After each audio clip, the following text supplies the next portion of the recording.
Здравейте! Аз съм адвокат Росица Кавазова и днес ще говорим за регистрацията за дейност с благородни метали, скъпоценни камъни, каква е съответната процедура.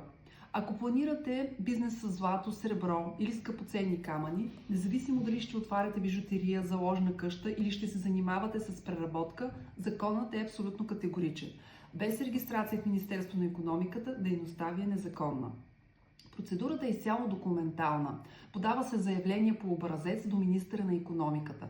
В самото заявление подробно се описват видовете дейности и адресите на обектите, където ще упражняват своята дейност.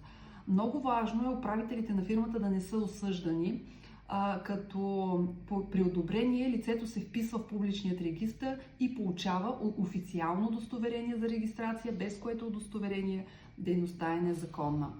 Много търговци грешат, като мислят, че с получаване на самото удостоверение то процедурата приключва. След това има една много сериозна отчетност, водене на специални регистри за всяка сделка и поставяне на държавни печати или други за проверка на проби.